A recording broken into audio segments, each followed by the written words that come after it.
12 제자 가지고는 좀 부족하다 생각이 드셨는지 좀 더 많은 사람이 필요하셨던 것 같아요. 그래서 둘씩 짝을 지어주시면서 그 60명을 이렇게 부르시고 세우신 다음에 둘씩 짝을 지어주시면서 각 동네와 또 각 지역으로 보내셨습니다. 왜 그렇게 하신 것입니까? 그 이유가 저희가 읽은 본문 2절에 나옵니다. 10장 누가복음 10장 2절을 한 번만 더 읽겠습니다. 10장 2절입니다. 이르시되 추수할 것은 많되 일꾼이 적으니 그러므로 추수하는 주인에게 청하여 추수할 일꾼들을 보내주소서 하라. 아멘. 추수할 것은 많되 일꾼이 적다는 것이죠. 그래서 70명을 세우시고 일하러 보내신 것입니다. 지금 추수할 때가 되었는데 일꾼이 적다는 거예요. 그래서 너희들을 세워서 지금 보낸다는 것이죠. 2명씩 짝을 지어서 보낸다는 거예요. 요즘에 농촌에 고민이 있습니다. 농촌의 고민이 뭔가 하면 추수 때가 되어서요. 추수를 해야 되는데 일꾼이 없다는 거예요. 일꾼이. 그래서 이미 지금 들판은 황금색으로 변해 있고요. 그리고 열매는 다 열려서 지금 딸 때가 됐는데 이걸 지금 딸 사람이 없는 거예요. 그래서 품앗이 하면서 서로 이렇게 이 집 걸 다 이렇게 추수하면은 또 그 다음 날은 저기 그 당신 집에 가서 우리 합시다 해가지고 서로 이제 품앗이를 그렇게 하면서 추수를 하는데도 일손이 부족하다는 거예요. 그러니까 이 농부에게는 걱정이 아닐 수가 없습니다. 이제 추수만 하면 되는데, 이제 거두기만 하면 되는데 일꾼이 없는 거예요. 일손이 부족한 거예요. 그러니 얼마나 걱정이 되겠습니까? 그런데 농부만 걱정하는 것이 아니라 예수님도 걱정을 하고 있습니다. 예수님도 걱정을. 어떻게 걱정을 하세요? 추수할 것은 많되 일꾼이 적으니. 추수할 것은 많은데 일꾼이 적다는 거예요. 그러면 여기서 예수님께서 말한 추수는 무엇입니까? 바로 영혼 구원입니다. 영혼 구원. 우리가 복음을 전하기만 하면 지금도 예수님을 영접하고 구원받을 사람들이 많이 있다는 거예요. 추수할 것은 많대. 그런데 뭐가 없다는 거예요? 일꾼이 없다는 거예요. 정말 가서 그 추수할 수 있는 복음을 전해서 또 예수님을 전해서 구원, 그 영혼을 구원하려고 이렇게 가서 전할 사람이 복음을 전할 전도자가 없다는 거죠. 우리가 전도하기만 하면 믿을 사람, 교회 올 사람이 많이 있는데 예수 믿으라고 말하는 사람이, 교회 오라고 초청하는 사람이 없다는 것입니다. 일꾼이 부족하다는 거죠. 당시에 예수님 사역하시는 당시에 따라다니는 사람들이 얼마나 많이 있었습니까? 어떤 때에는 5,000명도 먹이시고 또 4,000명도 먹이시고 하여튼 구름대같이 예수님이 가시는 곳마다 어마어마한 구름 관중이 몰려다녔는데 그렇게 사람들이 많이 따라다녔지만 따라다니는 사람은 많은데 정작 일꾼이 없었다는 거예요. 주님을 따라다니기는 하는데 주님의 일을 하려고 따라다니는 것이 아니라 그냥 따라다니는 거예요. 기적을 보고 예수님이 또 거기서 기적을 행하시지는 않나 이런 거 보고 따라다니는 사람이 많아요. 복음을 전할 사람 일꾼이 없었다. 오늘날도 여러분 마찬가지입니다. 그 당시나 지금이나 비슷합니다. 교인은 많습니다. 한국교회 교인 수가 1,000만이라고 하는데요. 우리나라 인구의 4분의 1 정도가 됩니다. 그런데 정작 일꾼이 없다는 거예요. 우리가 정말 우리 믿는 사람들은 많지만 주님 일을 하겠다고 뛰어드는 사람들은 많지가 않다. 주님을 위해서 일하는 사람이 없다. 영혼 구원을 위해서 복음을 위해서 전도하려고 하는 내가 살고 있는 삶의 터전에서 어떻게 하든지 복음을 전하려고 하는 주님을 전하려고 하는 사람들이 없다는 것이죠. 주님께서 찾으시는 사람은 누구일까요? 일꾼입니다. 일꾼. 주님은 이 시대에 주의 일을 할 수 있는 일꾼들을 찾으십니다. 추수할 일꾼이 필요하다는 거예요. 왜냐? 이 마지막 때에는 추수할 것이 많기 때문에 그렇습니다. 아직도 우리가 믿는 사람들이 많은 것 같지만 아니요. 아직도 믿지 않는 사람들이 너무너무 많습니다. 추수할 게 너무 많아요. 그런데 일꾼이 없다는 거죠. 여러분, 우리가 이 말씀을 정말 심각하게 나의 말씀으로 우리가 받아야 할 줄 믿습니다. 나에게 주시는 말씀이구나. 이게 지금 추수할 것은 많되 일꾼이 적다. 우리가 실제로 복음 전하는 그러한 삶을 살아가는 사람이 되어야 된다는 것이죠. 주의 일을 하는 사람 되어야 한다는 것입니다. 하나님께서 우리에게 원하시는 것은 일꾼입니다. 주의 일을 하기를 원하십니다. 일꾼 되기를 원하십니다. 여러분 주님의 일꾼이 되시기를 바랍니다. 주님은 70명을 부르셔서 어떻게 하셨습니까? 둘씩 짝을 지어서 각 동네와 각 지역으로 보내셨는데요. 그러면서 뭐라고 말씀하십니까? 주님께서 말씀을 뭐라고 하셨냐면 3절을 보니까요. 우리 3절을 같이 읽습니다. 알지어다 내가 너희를 보내니 어린 양을 이기 가운데로 보냄과 같도다. 아멘. 이제 그 70명을 세우신 다음에 둘씩 짝을 지어서 보내시면서 하시는 말씀이 야, 내가 너희들을 보내는데 양을 이리 가운데 보내는 것 같다. 그러니까 걱정이 되시는 거죠. 불안하신 거예요. 이 제자들을 편한데 좀 쉬운 곳으로 좀 이렇게 보내시는 게 아니라 어려운 곳, 힘든 곳 그런 곳으로 보내시니까 마음 편치가 않은 거예요. 위험하고 때로는 고난이 있고 어려운 곳. 왜 그런 곳으로 보내시는 것입니까?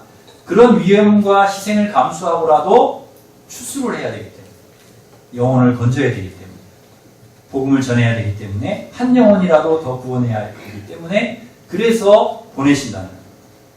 우리가 편하려고 하면 사실 아무것도 하지 않으면 됩니다. 위험을 무릅쓰지 않아도 돼요. 우리가 주님 믿음 생활할 때 우리가 편하게 신앙생활 하려면 아무것도 안 해도 괜찮아요. 그럼 편합니다. 예배도 안 드리고 기도도 안 하고 전도도 안 하고 봉사도 안 하고 교회도 안 하고 성가대도 안 하고 교사도 안 하고 그러면은요 편안합니다. 근데 왜 주의 일을 해야 됩니까? 왜 우리가 그렇게 해야 됩니까? 그 일을 해야 추수할 수 있기 때문에 하나님 열매를 주시기 때문에. 열매를 아무나 주나요? 아무에게나 열매를 주시나요? 하나님이? 일하는 사람의 일꾼에게 열매를 주신다는 거죠. 우리가 평소대로 추수감사절을 보내면 편합니다. 그런데 우리가 추수감사절에도 음식도 준비하고 선물도 준비하고 떡도 준비하고 열심히 전도하고 초청하려는 이유가 무엇입니까?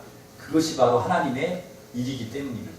추수하기를 원하시는 하나님의 뜻이 있기 때문에 우리 교회도 이러한 일을 하려고 하는 것입니다. 우리가 힘들어도 우리가 해야 될 일이라는 것이죠.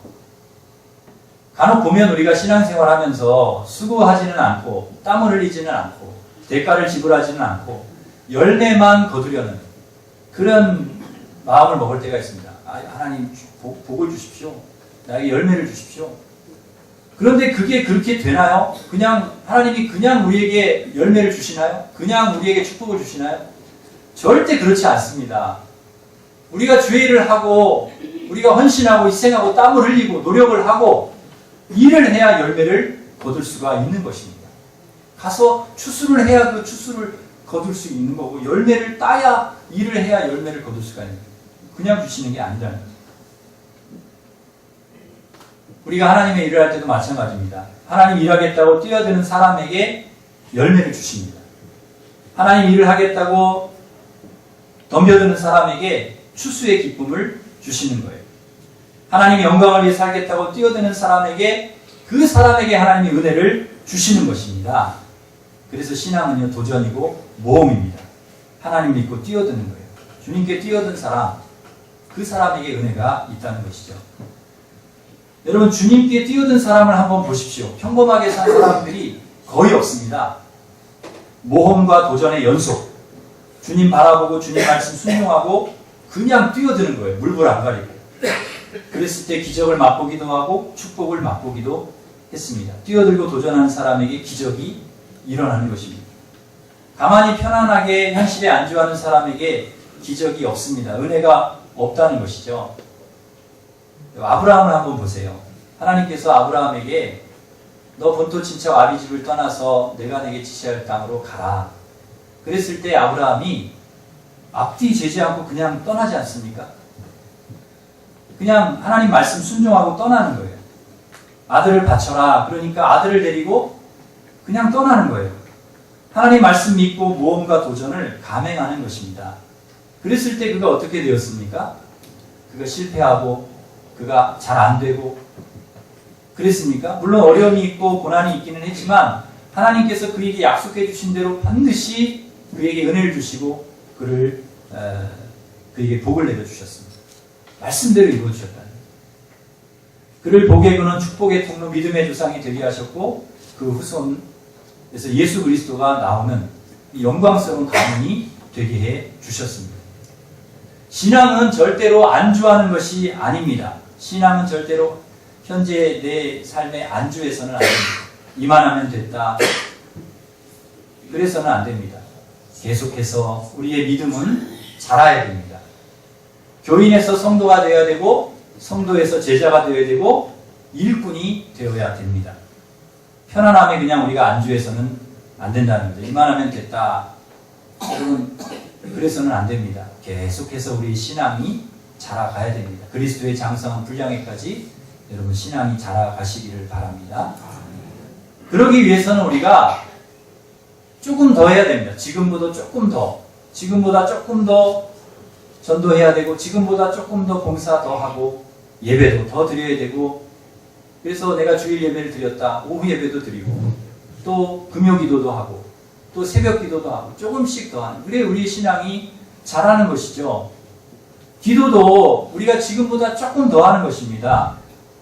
조금씩 더 하다 보면 우리 신앙이 자라고 거기에서 하나님께서 은혜를 주시는 거죠. 신앙에는 진보가 있어야 됩니다. 자라야 된다는 거죠. 지금보다는 더 나아야 된다는 거죠. 자꾸 우리가 안주하고 여기에 머무르고 신앙의 발전이 없어서는 안 됩니다. 10년 전이나 지금이나 달라진 것이 없으면 안 된다는 것이죠. 뭔가 예배라도 하나를 더 드려야 되고 뭔가 하나님 앞에 봉사라도 하나를 더 해야 된다는 것이죠. 그게 일꾼입니다. 저희 집 아이가 하나가 유난히 물을 무서워해요. 그래서 물에 들어가기를 싫어합니다. 어렸을 때 제가 이렇게 아이를 물놀이, 이제 여름에 물놀이 갔을 때 아이를 이렇게 안고서 물에 들어갔어요. 그러니까 막 난리가 났어요. 안 들어간다고. 제가 얘기를 했죠. 아빠가 잡고 있으면, 아빠가 이렇게 안고 있으면 괜찮아. 절대 물에 안 빠진다. 그래도 소용이 없어요. 아이하고 실갱이를 하고 싸우고 하다가 도저히 안 돼서 물에서 나왔습니다. 무서우니까 두려우니까 아무리 옆에서 아빠가 잡아준다고 해도 괜찮다고 해도 소용이 없는 거예요. 이미 물이 무서워. 두려우니까 소용이 없어요. 그런데 이 아이가 그 고비만 넘기면 돼요. 그 두려움을 극복하고 물에 들어가서 물에 뛰어들면 그러면 물에서 마음대로 놀 수 있고 수영을 할 수도 있는 것이죠. 근데 그걸 못하는 거예요. 그 두려움 때문에 자기가 가지고 있는 한계, 그것을 넘어서지 못하는. 나는 여기밖에 안 돼. 나는 물 안 돼. 나는 물 들어갈 수 없어. 자신이 정해놓은 한계를 절대 뛰어넘지 못하니까 물에서 즐길 수 있는 그 축복을 누리지 못하는 것이죠. 여러분, 우리가 정해놓은 한계가 있습니다. 나는 이 정도밖에 안 돼. 나는 여기까지밖에. 여러분, 절대 거기에서 벗어나지 못하면 우리가 하나님이 주시는 열매, 하나님이 주신 축복을 절대 거둘 수가 없습니다. 그 한계를 뛰어넘을 때, 그리고 믿음의 모험을 감행할 때, 하나님의 말씀, 약속을 믿고 뛰어들 때 하나님께서 우리에게 은혜를 주시는 것입니다. 그 놀이기구도요, 여러분 다양하지 않습니까? 무서운 놀이기구도 있고 좀 그냥 심심한 놀이기구도 있는데, 여러분 이왕이면 무서운 놀이기구를 타십시오. 스릴이 있는 거. 네. 그 회전목마 같은 거 타지 마시고 그냥 타고 나면 그 올라갔다 내려갔다 천천히 움직이다가 내리면 아무 말도 없고 재미도 없고, 그런 거 말고 막 스릴이 있게 막 청룡열차처럼 올라갔다 내려갔다 막 바이킹처럼 막 이리 내려갔다 저리 내려갔다 막 아랫배가 쌀쌀 아프고 막 위에서 뚝 떨어지고요 막 죽을 것 같고. 여러분 이런 거 타고 나온 사람이 하는 말이 있습니다. 난 다시는 안 타. 그런 사람들이 또 다시 타요.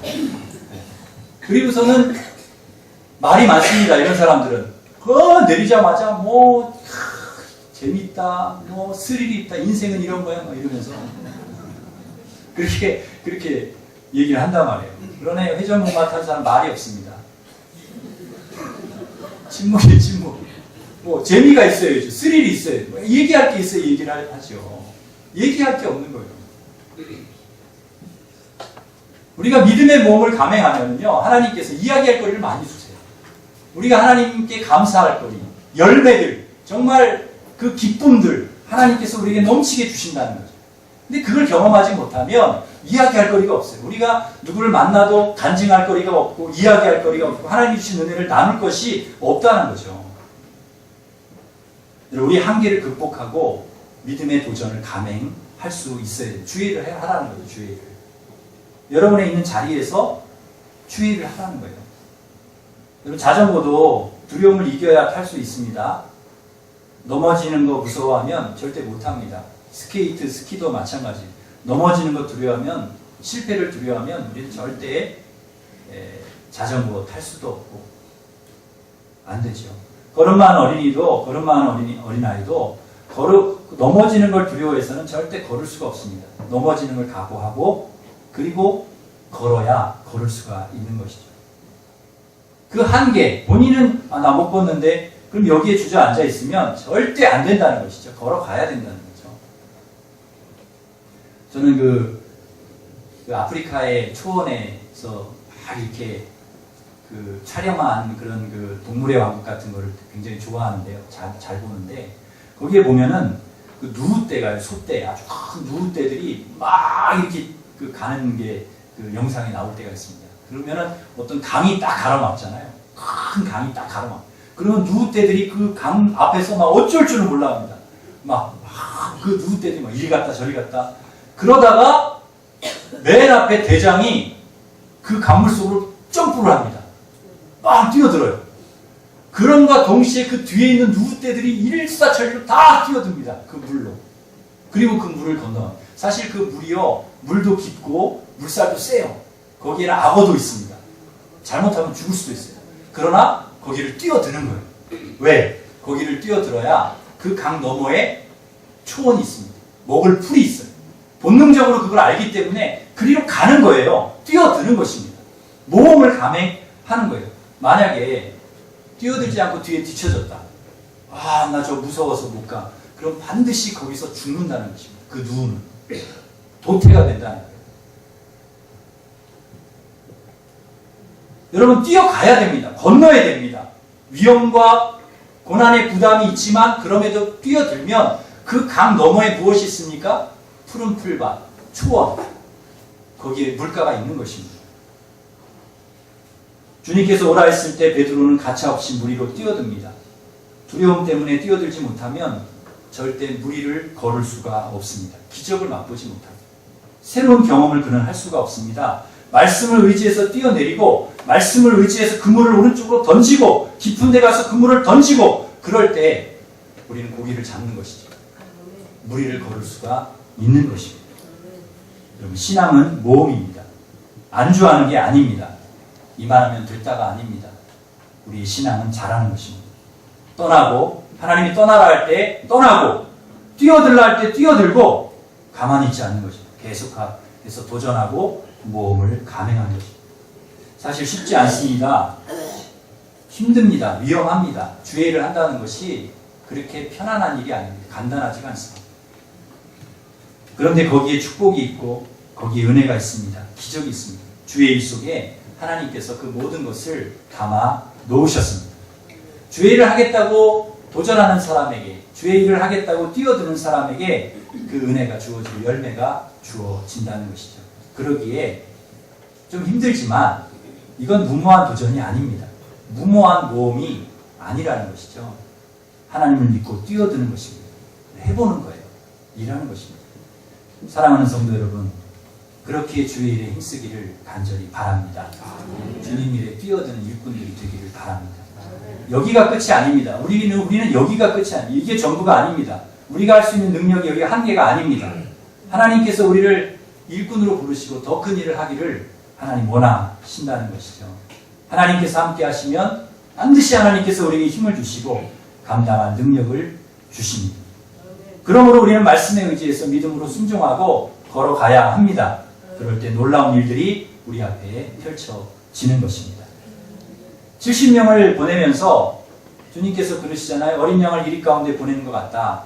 그렇게 하셨는데, 그런데 그들이 정말 이리 때에 물려 죽었습니까? 70명이? 망했습니까? 주의를 하겠다고 온 사람들이 둘씩 짤지어서 보냈는데 그럼 다 죽은 거예요? 다 망한 것입니까? 결코 그렇지 않죠. 17절을 우리가 보시면 그들이 어떻게 돌아왔는지를 우리가 볼 수 있습니다. 17절을 한번 읽어보겠습니다. 시작. 70인이 기뻐하며 돌아와 이르되 주여 주의 이름이면 귀신들도 우리에게 항복하리이다. 아멘. 70명이 돌아왔습니다. 보낼 때 걱정이 많았어요. 예수님이 야 너희들 보내는데 양 1위 가운데 보내는 것 같다. 걱정이 많으셨지만 그러나 그들이 돌아올 때 어땠습니까? 기쁨으로 돌아왔다는 거예요. 그리고 귀신이 나가는 경험을, 귀신이 항복하는 경험을 그들이 한 것입니다. 주의를 하겠다고 뛰어들고 주의를 하겠다고 모험을 감행하면 하나님께서 반드시 기뻐할 수 있는 일들을 우리에게 주시는 것입니다. 은혜를 주시는 거예요. 그러자 예수님께서 뭐라고 말씀하십니까? 19절입니다. 19절 같이 읽습니다. 내가 너희에게 뱀과 장자를 밟으며 원수의 모든 능력을 제한 권능을 주었으니 너희를 해칠 자가 결코 없으리라. 아멘. 주의를 하겠다고 뛰어든 사람, 주님을 위해서 살겠다고 말씀대로 순종하겠다고 모험을 감행한 사람에게 두 가지 축복을 주시는데요. 하나는 무엇입니까? 사탄을 제어하는 능력을 주신다. 여러분에게 사탄을 제어하는 능력을 주시는 줄 믿습니다. 또 한 가지 축복은 무엇입니까? 누구도 해치지 못하게 해주신다는 거예요. 여러분을 해할 수 있는 것이 없다는 것입니다. 어느 누구도 여러분을 해할 수가 없습니다. 주의 일을 하겠다고, 주님을 위해서 살겠다고, 믿음으로 살아보겠다고, 주님 말씀대로 순종해 보겠다고 뛰어드는 여러분에게 하나님께서 반드시 이러한 은혜를 주시는 줄 믿습니다. 그러나 정말 중요한 것은 20절에 있습니다. 예수님께서 말씀하시고자 하는 핵심은 20절에 있는데요. 우리 20절을 같이 읽습니다. 그러나 귀신들이 너희를 항복하는 것으로 기뻐하지 말고 너희들이 하나님의 이름된 것으로 기뻐하라 하시니라. 아멘. 귀신들이 항복하는 것, 능력이 임했다라고 해서 그것으로 기뻐하는 것이 아니라는 거예요. 그게 끝이 아니라는 거예요. 정말 궁극적인 목적은 무엇입니까? 우리의 이름이 하나님 나라에 새겨지는 것입니다. 그게 최종적인 목적이라는 거예요. 우리가 주의를 하고 믿음 생활을 하고 정말 고난 중에도 끝까지 믿음을 지키고 주의를 하고 열심히 믿음으로 살면 마지막에 어떻게 되느냐? 너의 이름을 하나님 나라 생명책에 기록해 두겠다. 이것을 기뻐하라는 것입니다. 여러분의 이름이 하나님 나라 하나님의 그 생명책에 기록이 된 줄 믿습니다. 그것을 기뻐하시기를 바랍니다. 여러분, 우리는 일꾼입니다. 꼭 기억하시기를 바랍니다. 우리는 누구의 일꾼입니까? 하나님의 일꾼, 그리스도의 일꾼입니다. 이제 추수감사 주일이 다가옵니다. 추수감사 주일 예배는 하나님이 주신 은혜를 감사하며 추수한 열매를 하나님 앞에 드리며 감사드리는 감사의 예배입니다. 이 청교도들도 처음에 감사절이 청교도에게 시작이 되었는데 이 청교도들도 처음에 추수감사주일을 드릴 때 그 추수한 것을 가지고 얼마 안 되지만 그것을 가지고 하나님 앞에 감사하면서 예배할 때 그 주변에 있는 원주민들을 다 초청해서 그 이웃들을 초청해서 같이 예배를 드렸습니다. 우리들만의 잔치가 아니었습니다. 추수감사주일이요, 우리들만의 잔치가 아니었다. 이웃과 함께하는 기쁨의 잔치였다는 것이죠. 저는 그 의미를 되살려서 이번 우리 추수감사주일은 그렇게 하나님 앞에 예배하기를 소원합니다. 우리 교회가 하나님 주신 은혜에 감사하면서 예배해야 되지만 그러나 우리 이웃과 함께, 우리 가족과 함께, 또 우리 잃어버린 양과 함께, 우리 친구와 함께 하나님 앞에 예배할 수 있다면, 그 열매를 가지고 하나님 앞에 예배할 수 있다면 하나님께서 그 예배를 가장 기뻐하시는 줄 믿습니다. 올해 추수감사주일은 우리 교회가 그렇게 드리기를 원합니다. 추수할 것은 많되 일꾼이 없다는 주님 말씀을 여러분 기억하시고 주의 일꾼 되셔서 복음을 전하고 주에게 쓰임 받으면서 하나님의 놀라운 은혜, 놀라운 기적, 능력을 날마다 맛보며 기쁨의 삶을 살아가시는 주의 종들이 되시기를 간절히 바랍니다. 기도하겠습니다. 시간 우리 기도하실 때에 하나님 추수할 것은 많되 일꾼이 없다 하시는 주의 말씀을 우리가 마음속 깊이 되새기고 우리가 주님의 종으로 주님의 일에 뛰어들고 도전하고 감행하고 그렇게 일할 수 있도록 하나님의 일꾼으로 우리를 불러주셨사오니 주의 일 감당할 수 있도록 도와주시옵소서. 우리가 그렇게 합심해서 같이 기도하겠습니다. 하나님 아버지, 우리를 주님의 일꾼으로 불러주셔서 감사합니다. 추수할 것은 나한테 일꾼이 없다 하시는 주의 말씀